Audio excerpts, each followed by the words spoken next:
अगर आप भी चाहते हैं कि राजा ऑफिशियल वर्ल्ड का ऑडियो वीडियो सबसे पहले आप तक पहुंचे,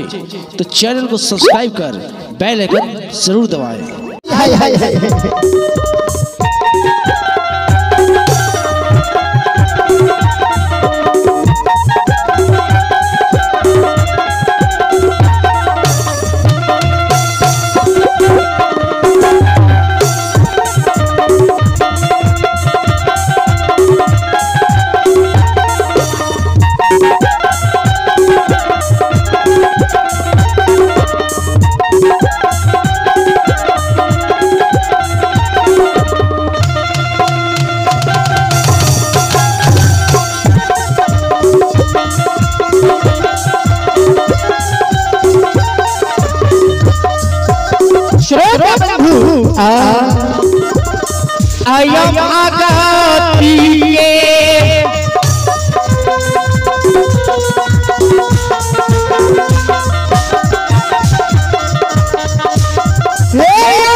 श्रोता भगवान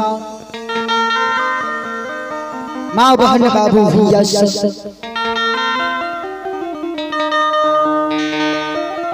भगती के मौसम में भगवान बसैया। श्रोता भगवान माँ बहन बाबू हे श्रोता बंधु धर्मराज बाबा के शब्द पे सुन के कहे थे गुस्से, महावीर जी कहते हो गुस्से बाबा जो तू अमला के जाहो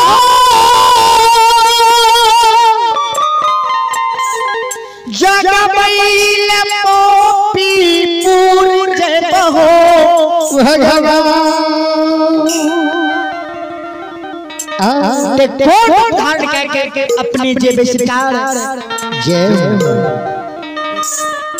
धर्मराज बाबा के महावीर जी के शब्द के सुन के कहे हे महारुद्र बजरंग बली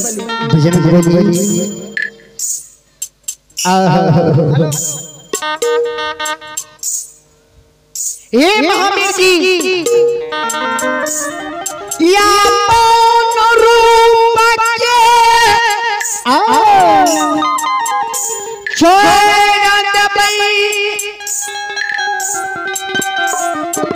भोमरा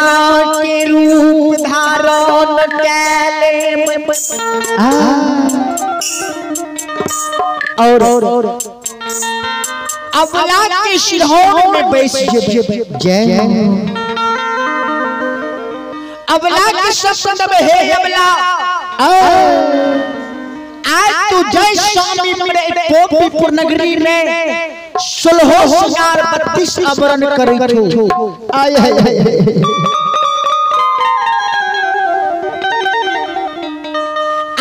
आज स्वामी तोरा छोड़ के दुली के जा रहा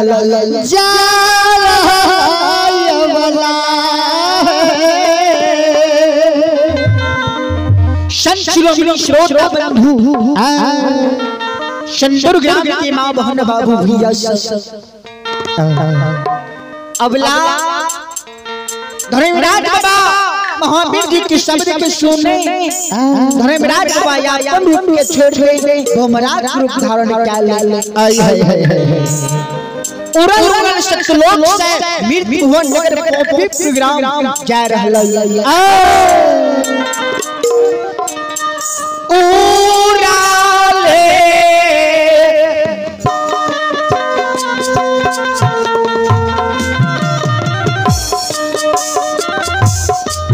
आयो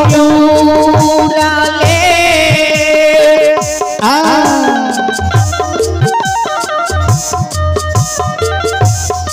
हे योग्य माता बाबा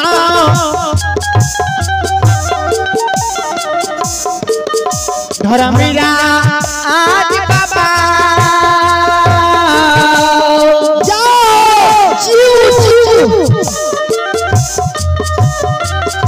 जाइए पपीपुरा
आज धर्मराज बाबा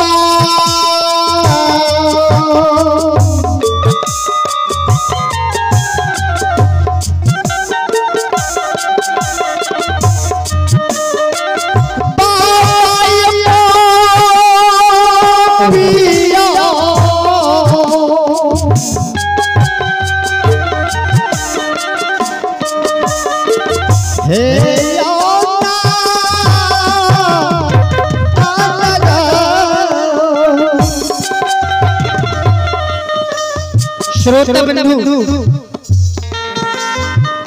हमारी मां बहन बाबू भैया चले पुरस्कार की और आप भगवान के दरबार में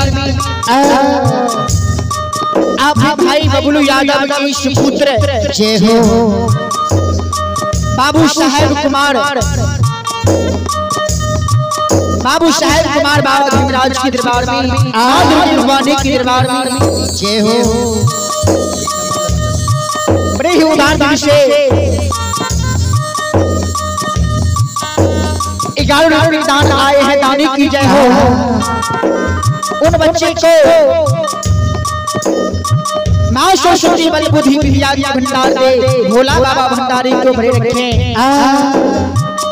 दानी की जय हो दानी की माता पिता की जय हो दानी की समस्त परिवार की जय हो जय हो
आय हाय हाय धर्मराज बाबा महावीर जी नगर गोपपुर ग्राम अबलाज के लाली श्री पलंग पर सुतल रहे। जय हो भगवान। अबलाज के लगावे के लिए जा रहे हैं भगवान। आयो ये का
देखियो ये जानी माली गोष्ठी धर्मराज बाबा